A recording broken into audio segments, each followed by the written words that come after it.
붙잡고 기도하실 우리 하나님의 말씀 창세기 12장 1절 말씀을 제가 오늘은 봉독해 드리겠습니다. 야훼께서 아브라함에게 이르시되 너는 너의 고향과 친척과 아비의 집을 떠나 내가 내게 보여줄 땅으로 가라. 아멘. 한번 따라서 고백해 보겠습니다. 내게 보일 땅으로 가라. 오늘은 이 제목 가지고 같이 한번 기도하도록 하겠습니다. 제가 3월 16일자 아침 말씀 묵상 문자를 읽다가 되게 은혜를 받아서 그걸 먼저 한번 다시 이미 읽으셨겠지만 그날 읽으셨겠지만 한 번 더 제가 오늘 읽어드림으로 은혜를 다시 한번 돌아보며 이렇게 묵상하기를 원합니다. 제가 아침 말씀 묵상 문자 3월 16일자를 읽어드리겠습니다. 아브라함이 자기에게 나타나신 야훼께 그가 그곳에서 제단을 쌓고 거기서 베델 동편 산으로 옮겨 장막을 치니 아멘. 우리 자신의 그리스도인의 생활을 아브라함의 생활을 통해 점검해 봅니다. 하나님을 떠난 사람들은 오직 자신들의 보호와 안전을 위해 자신만을 위한 성을 쌓았고 자기를 높이는 바벨탑을 세웠지만 결국은 멸망을 받았습니다. 그러나 아브라함은 먼저 하나님을 위한 제단을 쌓았고 그 다음에 자기의 장막을 세운 것을 볼 수 있습니다. 이것은 아브라함이 먼저 하나님을 위했음을 뜻합니다. 그가 행한 첫 번째 일은 하나님을 경배하고 교통하는 제단을 소중히 여겼고 그 다음에 그는 자신의 생활을 돌보는 장막을 세운 것입니다. 그리고 아브라함이 늘 옮길 수 있는 장막의 거함은 그가 세상에 속하지 않았으며 나그네의 삶을 간증으로 살았다는 것을 의미합니다. 이것이 참된 그리스도인의 생활입니다. 우리는 성령으로 거듭나서 내주하는 그리스도를 따라 사는 사람입니다. 우리가 이러한 사람인 것으로 인해 고난 당할 때 우리는 부끄럽게 느껴서는 안 되며 세상과 분별된 행실로 말미암아 하나님을 증거하는 담대함이 있어야 합니다. 이렇게 우리가 어떤 대가를 치르더라도 본향을 향한 나그네의 삶을 추구한다면 현재에서도 천국의 실제는 우리의 것이 되며 다음 시대에서는 천국의 왕노릇이 우리의 보상이 될 것입니다. 아멘. 여러분 다 이거 이미 읽으셨던 거죠? 그래서 복습의 개념에서 읽으시니까 막 기억이 새록새록 막 나타나시죠? 네. 제가 이 말씀 묵상을 읽는데 마치 이렇게 창세기부터 요한계시록까지 성경의 중요한 원리를 이 안에 다 이렇게 요약을 해놓은 것처럼 너무 이렇게 은혜를 받아서 이 말씀 아침 말씀 묵상 문자를 3월 16일자를 다시 한번 읽어드렸습니다. 여기에 보면 이제 아브라함이라는 사람이 등장을 하는데 하나님께서 성경에 나와 있는 여러 사람이 있고 오늘날에도 지구상에는 80억 뭐 인구가 있다고 하죠. 그런데 유독 이 아브라함의 삶을 성경에 이렇게 중요하게 적어 놓으신 것은 그 아브라함의 삶을 통해서 하나님의 뜻과 목적과 우리가 오늘 하루를 살아갈 때 어떻게 살기를 원하시는지에 대한 하나님의 그 바램과 방향성이 이 말씀 안에 아브라함의 모습 안에서 우리에게 보여주고 있는 줄로 믿습니다. 여기 아브라함의 평생의 삶을 보면 몇 가지 특징들이 말씀 묵상 문자에도 나오고 또 아브라함의 전체 삶 가운데도 나오는데 그 삶을 우리가 오늘 하루에 적용함을 통해서 우리도 믿음의 조상이요 또 복의 근원이요 하나님의 벗이 되는 축복이 저와 여러분의 삶 안에 충만하게 경험될 줄로 믿습니다. 그럼 첫 번째로 아브라함은 오늘 말씀 묵상 읽었을 때 그리고 그의 삶을 볼 때 어떤 삶을 살았을까요? 한번 따라해 볼까요? 첫 번째로 본토 친척 아비의 집을 떠난 삶을 살았다는 것을 우리가 깨달아야 할 줄로 믿습니다. 한번 따라해 봅시다. 본토 친척 아비의 집을 떠나라. 이게 아브라함 하면 생각나는 첫 번째 아브라함의 특징입니다. 말씀 묵상 문자에도 나왔었는데 아브라함의 삶이 하나님 보셨을 때 인정받고 놀라운 복의 근원이 될 수 있었던 첫 번째 출발이 있었다면 본토 친척 아비의 집을 떠난 것이었죠. 근데 우리의 삶을 가만히 보면 우리에게 안정감을 주는 것들이 있습니다. 이미 익숙하게 나의 환경 안에서 내가 적응한 삶, 또 나를 보호해 줄 것 같았던 육신의 아버지와 함께 있던 곳이었고, 또 그 땅은 성경 말씀에 보면 각종 그 시대를 지켜줄 것이라고 생각했던 우상들을 숭배했던 우상의 땅이었다는 것을 알 수 있어요. 근데 이런 것들이 우리한테 안정감을 주는 것들이에요.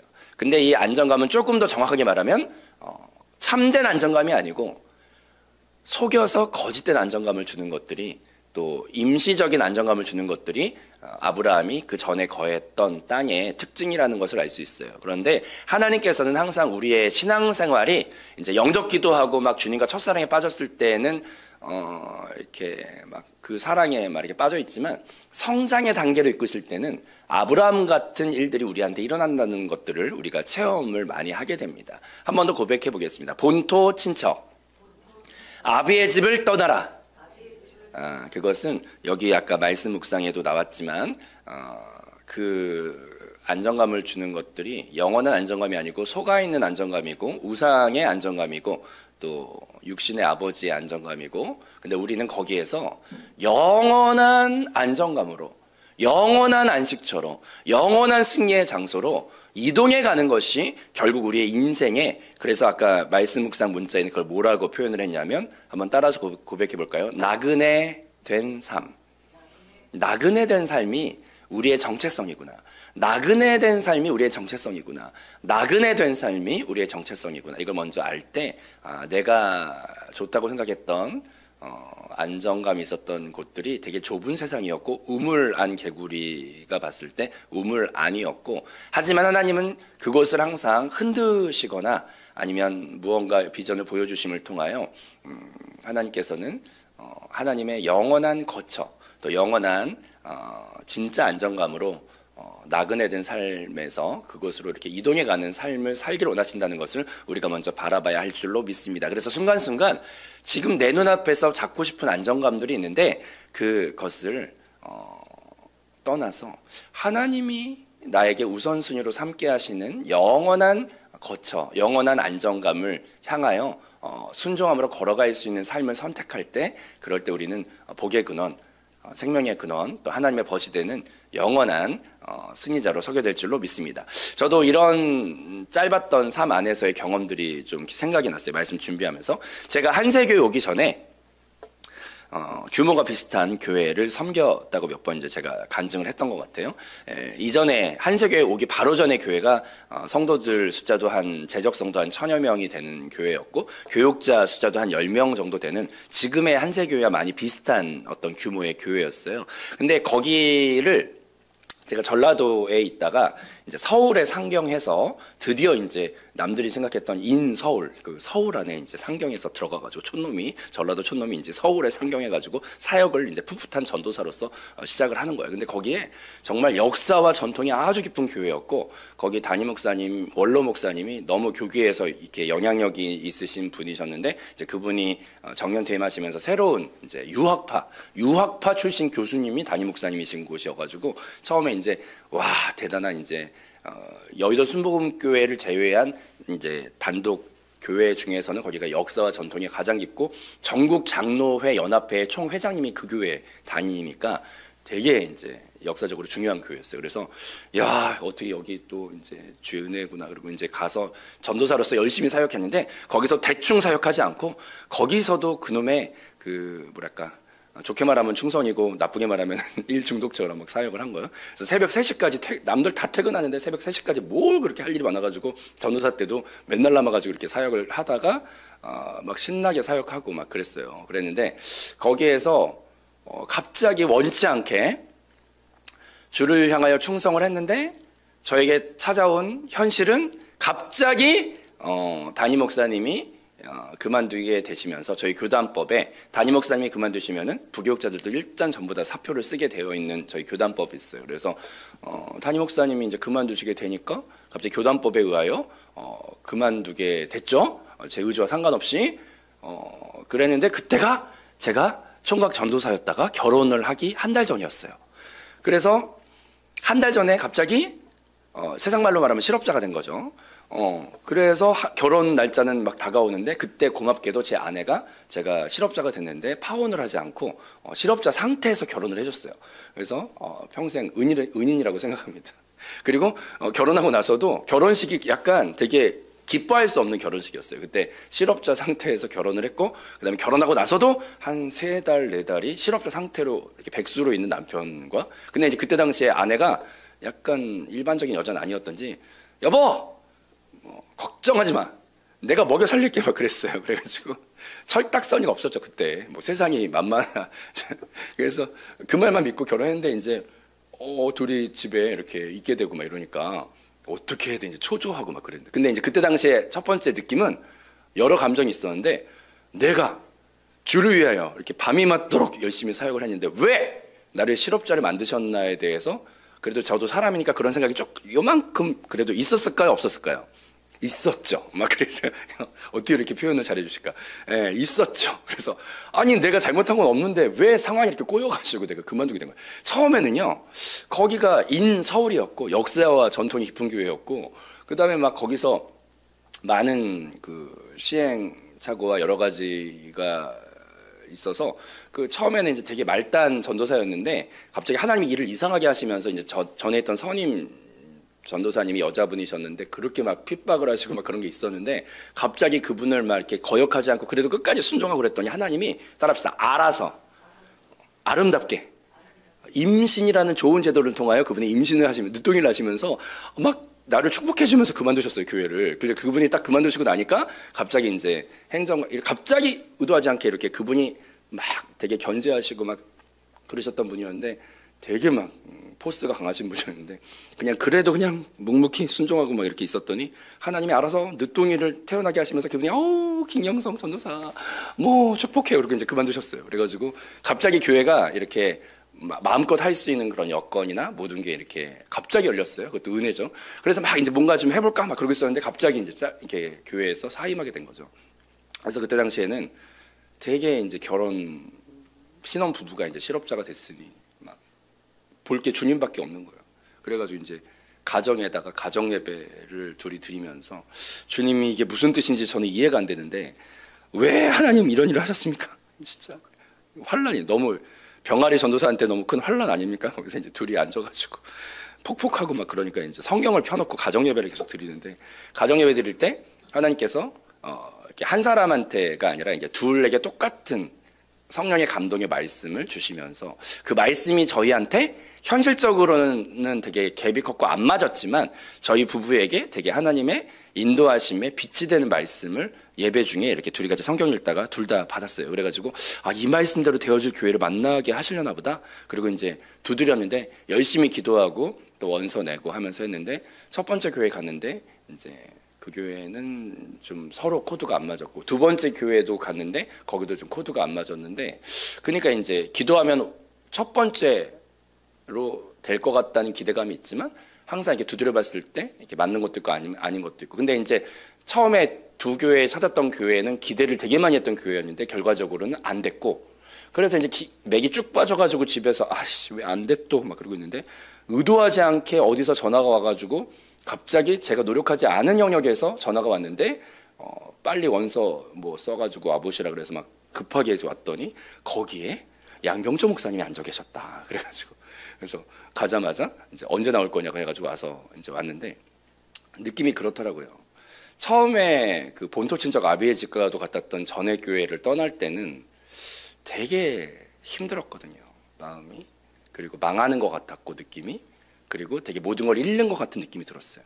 근데 하나님의 인도하심에 이렇게 순종하면서 이렇게 와보니까 나중에 제 노력과 의지와 상관없는 곳에 왔는데 여기에 세상 말로 따라합시다. 대박. 대박이 기다리고 있었어. 여기에 내가 찾아낸 것도 아니야. 하나님이 그냥 어떻게. 근데 대박. 저는 진짜 여기 와가지고 인생 폈어요. 얼굴도 폈고 주름도 폈고 영도 폈고 다 폈어요. 근데 이제 이 느낌이 어떤 거냐면 예전에 있던 곳은 되게 인서울이었고 모든 조건이 좋은 것 같았지만 거기에서는 제 육신의 욕구와 혼의 욕구 안에서의 안정감들이 있는 곳이었는데, 하나님은 꼭 그렇게 육신의 욕구가 혼의 욕구의 안정감에 있는 그 상태를, 하나님은 사랑하는 자들을 놔두지를 않아요. 거기서 흔들고 내가 자발적으로 나가면 괜찮은데 안 그러면 이제 흔들어서 막 이렇게 내쫓기다시피 이제 그런 경험들을 할 때가 있더라고요. 근데 그래서 순종하면서 이렇게 왔을 때 첫 느낌은 원망도 좀 있었고 이해도 안 됐고 했는데, 근데 하나님의 은혜의 길 가운데 이제 본토 친척 아비의 집을 떠나 인서울을 떠나 도착해 본 곳은 어디 경기도의 어디 군포라는 곳인데 이제 왔는데, 여기가 하나님께서 그때 당시에 저의 기대는 마음의 위로, 마음의 어떤 따뜻함, 이런 걸 그때 젊은 전도사 때 되게 많이 추구를 하고 그게 전부이고 나의 구원이었는데, 하나님은 성경에 명언이 있습니다. 따라해 보겠습니다.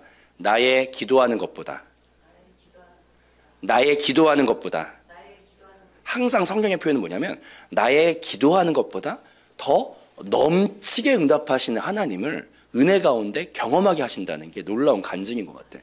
저의 그때 당시 햇병아리 전도사로서 볼 수 있는 최선이 그냥 혼의 위로였는데, 혼의 위로가 내 인생의 구원이었는데 그걸 더 받고 싶어가지고 찾아다녔던 젊은 전도사가 뭘 알겠어요. 근데 하나님은 그 모르고 구한 것까지도 은혜 가운데 적당히 캔슬을 해주셔가지고, 안 들어주셔가지고, 혼의 위로를 그렇게 구했는데 그거에 대한 걸 안 들어주시고 더 좋은 걸 주심을 통하여 그 영이라는 것을 알게 하시고 영의 눈뜨게 하심을 통하여서 혼의 그 필요까지도 채우고 넘칠 만큼의 영의 사랑을 보게 하시는 은혜를 경험을 해주시면서 영 안에 다 들어있고 영 안에 혼의 그 부작용과 한계를 뛰어넘는 영의 자유와 영의 사랑, 생명의 사랑이 체험됨을 통해서 하나님과 그 예수 그리스도를 머리로 또 그의 몸된 교회를 바라보는 두 가지 이상을 한세교회를 통해서 보게 하심을 통해서 나의 기도했던 것보다 더 넘치게 응답하셨구나. 그런 놀라운 더 넓은 성경의 세계, 더 넓은 영적인 세계, 더 넓은 것들을, 더 온전한 것들을 경험하게 하시는 그런 간증을 갖게 하셨더라고요. 근데 우리의 인생 안에 가만히 보면 내가 지금 갖고 있는 안정감이요, 생각보다 우물한 개구리 안에서의 안정감들인데, 하나님은 그걸 보고 계시기 때문에 때로는 나를 흔드시고 그걸 상실하게 하시거나 나를 어떻게 몰아붙여서 한 번 더 고백해 보겠습니다. 내가 보일 땅으로 가라. 그렇게 우리 실생활 안에서 인도하실 때가 있어요.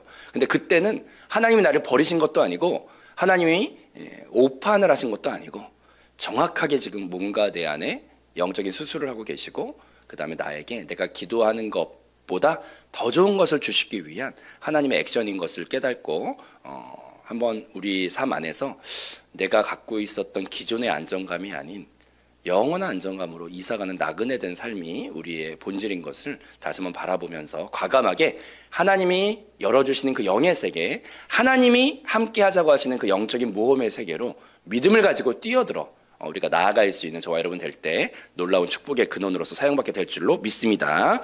자, 그다음 두 번째, 아브라함의 또 삶 안에서 또 말씀 묵상 안에서 붙잡게 되는 두 번째 중요한 원리가 있는데요. 한번 따라해 보겠습니다. 성전을 우선순위로 선택하라.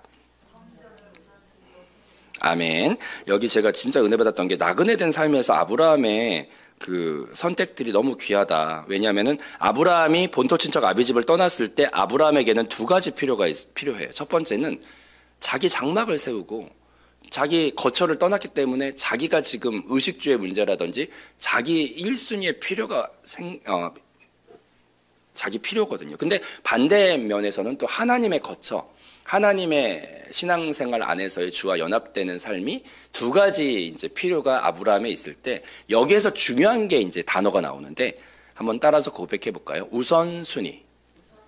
1순위를 내 마음에 어디에 두느냐가 아브라함의 신앙생활의 성공의 비결이 바로 여기에 있어요. 근데 말씀 묵상 문자 읽다가 그게 탁 읽는데 너무 이렇게 빛이 되는 말씀으로 아브라함은 그런 두 가지 필요가 있었지만 먼저 하나님을 위하여 제단을 쌓고, 아브라함이 제단을 쌓고 그게 먼저고 그 다음에 자기 장막을 이제 세웠다. 역시 아브라함이 믿음의 조상으로서 완벽한 100%는 없지만 그런 우리 안에 작은 믿음의 어떤 씨앗과도 같은 모습이 있을 때 하나님 그걸 귀하게 바라보시고 그 믿음의 씨앗을 점점 키워가시는 그런 하나님인 것을 볼 수가 있는데, 우리 안에 그런 믿음의 선택이 있을 때 하나님은 그것을 놀랍게 사용하신다는 것을 깨달아야 할 줄로 믿습니다. 우리 인생에 항상 두 가지 필요가 있습니다. 하나님 안에서의 갈급함이 있고 또 세상 안에서의 장막에 대한 세워야 되는 문제가 있는데, 이 우선순위가 바뀌면 내장막을 먼저 세우고 내장막을 먼저 이렇게 힘쓸 때 말씀 묵상 문자에도 나왔지만 그것은 바벨탑이 되는 것이고, 바벨탑이 나의 안위와 나의 높아짐과 나의 어떠한 꿈을 위하여 1순위가 그것이 되었을 때 그 바벨탑은 결국 허무함 가운데 무너지는 탑이 되고 말죠. 근데 이제 바벨탑과 역사적으로 대조되는 건물이 나오는데 한번 따라해 볼까요? 성전. 바벨탑과 항상 역사적으로 대조되는 건물은 성전이고 하나님의 거처고 하나님을 높이는 것이고, 바벨탑은 나를 높이는 야망의 꿈의 집이죠. 근데 그 바벨탑은 나중에 요한계시록에 가서 바벨론이라는 요한계시록의 세상 문화가 되고요. 그 다음에 성전은 요한계시록에 갔을 때 예루살렘이 돼요. 새 예루살렘. 그래서 우리는 거처가 바벨론, 돌 위에 돌 하나도 남겨지지 않는 그 바벨론 왕국에 우리의 마음이 있는 것이 아니라, 우리는 바벨론 왕국을 무너뜨리고 그 위에 임하시는 새 예루살렘이 우리의 영원한 거처가 된다는 것을 깨닫고 오늘 하루를 살아갈 때 이 두 가지 필요는 항상 우리에게 어떤 욕구를 불러일으키는데, 그 중에서 1순위를 주의 성전을 먼저 세우고 주의 성전에 내 마음과 모든 것이 있을 때 그 안에 놀라운 주의 치료와 축복이 임할 줄로 믿습니다. 그리고 세 번째로 아브라함이 신앙생활에서 가장 특징적으로 이렇게 보였던 것은, 아까도 제목에 가장 많이 나왔는데 따라합시다. 믿음으로 바라보라. 아멘. 아브라함의 삶은요, 성막을 먼저 세우고 제단을 먼저 세웠다. 이게 이제 아브라함의 두 번째 축복받는 모습이지만, 세 번째 가장 또 중요한 것은 아까 나왔지만 옛날 성경에는 이렇게 돼 있어요. 옛날 개역 한글 성경에는 너는 본토지적 아비의 집을 떠나 내가 지시할 땅으로 가라라고 해서 사람들이 보통 옛날 성경 읽던 기억이 있어가지고 내가 지시할 땅으로 가라로 기억하는 사람이 더 많아. 근데 이것이 약간 오역이고 좀 더 정확한 번역으로 지금 바뀐 개정 성경에는 이렇게 돼 있어요. 아까 읽어드린 제가 본문 말씀처럼 따라합시다. 내가 보일 땅으로 가라. 그게 더 정확한 원어의 뜻이에요. 근데 처음에 이렇게 아브라함이 믿음이 100% 좋은 사람 아니었어요. 위기가 왔을 때 자기 겉모술수를 써서 자기 아내를 누이라고 속이고 막 이렇게 믿음을 끝까지 지키지 못하고 약속의 땅 가나안 땅에 머물렀어야 됐는데 계속 가뭄이 되니까 또 이렇게 그 땅을 이렇게 약속 못 지키고 또 떠나가고, 이렇게 믿음의 연약한 모습 많이 보이는데, 근데 아브라함이 결국 나중에 아브라함의 믿음의 조상이 되었던 이유는 딱 하나예요. 비법이 뭐냐면 하나님이 보게 하신 것을 보고 계속 보고 있었어요. 아브라함은 하나님이 보여주신 것을 계속 봤다는 게 우리 인간의 그 구조 안에서 사람이 보는 것에 약해요. 사람이 보는 것을 결국 먹게 돼요. 이 고상한 한자 용어, 우리 속담인가요? 사자성어? 예. 보는 것은 먹고 싶은 마음이 생긴다. 이게 사자성어 뭐죠? 예, 할렐루야. 예, 새벽 예배 아카데미. 예. 장학생으로. 예, 아멘. 예, 견물생심, 그렇죠? 예. 근데 이게 신앙 안에서도 너무 이게 중요한 원리예요. 그래서 제가 이번 주일날 이렇게 주일 오후에 있는데 양희성 목사님이 그 청년들 그 한시 찬양 예배 하는데 딱 들었더니 이 얘기가 나오더라고. 여러분 바라보는 것은 너무 중요합니다. 그래서 머리 대신 그리스도를 바라봅시다. 이렇게 해서 되게 은혜롭다. 이렇게 딱 이렇게. 같은 말을 전하더라도 생명의 말을 전하면 그걸 딱 생명이 내 영 안에서 이렇게 그걸 먹더라고요. 그래서 탁 생명의 말을 먹으니까 막 힘이 나더라고. 근데 정말로 영적인 승리가 있는 곳은 뭐냐면, 사람이 선악과를 바라보면 망하고요, 그리스도를 바라보면 생명으로 부활의 역사가 나타나요. 오늘 하루 살아갈 때 내가 머리대는 선악과를 바라보면 사망이 항상 역사를 해요. 근데 십자가를 바라보고 주의 머리 대심을 바라보고 교회를 바라보고 영을 바라보면 생명이 막 나에게 막 부활의 영으로 막 역사를 해요. 근데 아브라함이 그 믿음이 연약했던 자가 어떻게 그렇게 믿음에 하나님 마지막에 이제 노년에 갔을 때는 아브라함은 나의 벗이라는 말을 하나님한테 듣는데, 친구라는 말을 듣는데 어떻게 그렇게 변했나? 아브라함이 능력이 탁월한 게 아니라 그냥 보기를 잘 본 거예요. 따라합시다. 내가 보일 땅으로 가라. 하나님이 보여주시는 땅. 근데 이제 그게 가나안 땅인데, 인간의 눈으로 봤을 때는 그 가나안 땅이 황폐한 땅이에요. 왜냐하면 이제 그 조카와 땅 배분을 할 때 네가 먼저 좋은 땅을 선택하라고 해서 먼저 선택해서 좋은 땅을 선택한 게 소돔과 고모라 쪽 땅이고, 비옥하고 아주 기름진 땅인데, 이제 선택 안 한 땅이 광야 같은 가나안 땅이에요.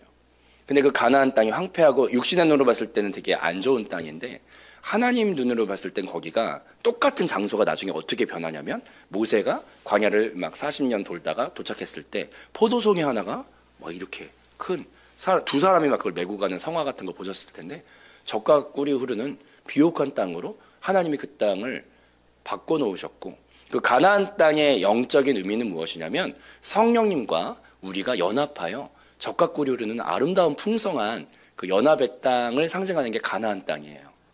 그래서 우리는 가나안 땅을 볼 때 그냥 거칠고 광야 같은 걸로 육신의 느낌으로 봤을 땐 그렇게 보이는데, 하나님은 그 땅을 볼 때 충만한 연합 안에서 젖과 꿀이 흐르는 에덴의 회복처럼 그렇게 그 땅을 하나님은 보고 계셨는데, 아브라함이 처음에 볼 땐 그게 안 보였는데 계속 주님과 함께 그 땅을 믿음 안에서 보고 봤을 때, 나중에는 아브라함도 하나님의 영적인 그런 것들을 간증 안에서 체험을 계속 하게 되면서 나중에 그 땅이 비옥한 젖과 꿀이 흐르는 땅으로 변했고, 그 땅의 열매들을 결국은 승리함과 동시에 이스라엘 모든 백성들이 누리게 된 것을 보게 됩니다. 그래서 바라보는 게 중요한데, 이게 정말 중요한 것 같습니다. 우리가 세상을 살아갈 때 늘 눈앞에 보이는 게 세상이거든요. 그리고 세상의 논리, 세상의 경영, 세상의 어떤 관계, 세상의 어떠한 것들이 그냥 보인단 말이에요. 근데 그 보일 때 어떻게 그런 속에서 승리할 수 있을까? 그것은 따라합시다. 영으로 돌이켜 내주하시는 성령을, 그리스도를 날마다 귀를 기울이려고 하고, 모든 순간에 주 예수를 부를 때 그 황량한 광야도 나중에 축복의 가나안 땅으로 누림이 있게 되는 것처럼, 결국 내가 보는 게 중요한데 육신 안에서 보지 않고 혼 안에서 보지 않고 오늘 하루 살아갈 때 아브라함처럼 영 안에서 영을 바라보고 머리 대신 그리스도를 바라보고 교회를 바라보면서 내 안에 내적인 성전이신 주님을 바라보면서 그 느낌을 따라서 살려고 할 때 여러분이 서 있는 그곳이 생수의 근원이 되고 믿음의 근원, 생수의 근원, 생명의 근원으로 여러분이 있는 곳이 비옥한 땅으로 바뀌게 될 줄로 믿습니다. 기도하겠습니다.